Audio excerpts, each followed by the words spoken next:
እንቅልፍ ማጣት እነዚህ ነገሮች የሰው ልጅን አካላት የሚያዳክሙ ናቸው።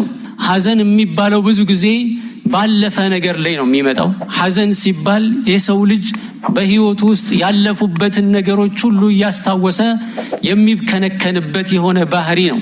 ሀም የሚባለው ደግሞ የወደፊት ህይወቱን በማሰብ የሚጨነቅበት ነው። ከሰዓታት በኋላ ምን ሊገጥመኝ ይችላል?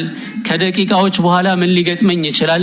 ከቀናት፣ ከሳምንት፣ ከአመታት በኋላ ምንድነው የሚሆነው? እኔስ ምን እበላለሁ? ከስቲ ስራ ከተባረርኩ ምን ስራ አገኛለሁ? ልጆቼስ ምን ይሆናሉ? እነዚህና የመሳሰሉ ጭንቀቶች ናቸው ማለት ነው።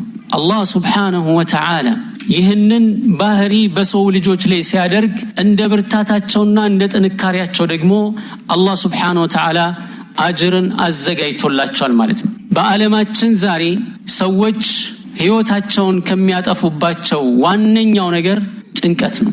ሐዘንና ጭንቀት ሰዎች ህይወታቸውን የሚያጠፉበት ዋናው ነገር ነው። من اعظم اسباب الانتحار ከሰበቦች ሁሉ በዋናነት በከፍተኛ ደረጃ ወይም በከፍተኛ ቁጥር ላይ ያለው ሰዎች ራሳቸውን የሚያጠፉት ወይም ሌሎቹንም አጥፍተው ራሳቸውን የሚያጠፉበት ዋናው ምክንያት ይሄ ነው። ሐሳብ፣ ጭንቀትና ሐዘን ማለት ነው። ሰላም የለም።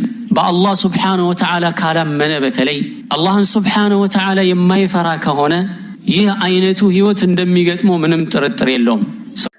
የመተው የመረሳት የብቸኝነት ስሜት ተሰምቷችሁ ያውቃል?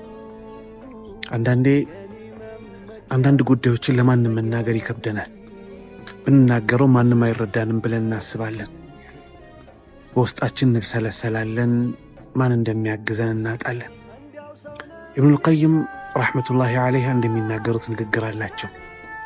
አንዳንዴ አላህ የሆነን በላእ በአንድ ባሪያው ላይ ያደርጋል። ያንን ነገር ለሰው መናገር አይችልም። ቢናገርም ማንም ሊረዳው እንደማይችል አስቦ ዝም ይላል።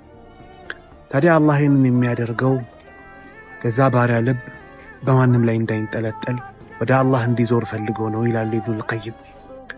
ወዳጄ አላህ ብቻህን የተወህ ብቻውን ሊበቃህ ነውና ተደሰት። አለይሰ አላሁ ቢካፊን ዐብደህ፣ አላህ ለባሪያው በቂ አይደለምን ይላል። ወላሂ ወዳጄ አላህ ይበቃሃል። መናገር ያሰብከውን በሙሉ አላህ ይሰማሃል። መናገር በፈለክበት ጊዜ ሁሉ የሚሰማህ ጌታ አለ። አላህ አለ ወዳጄ። ወደሱ ዙር፣ ወደሱ ተጠጋ። አላህን ያዘ ወድቆ አይወድቅም። ወዳጄ አላህን ያዝ አደራ። አላህ ያስደስታችሁ።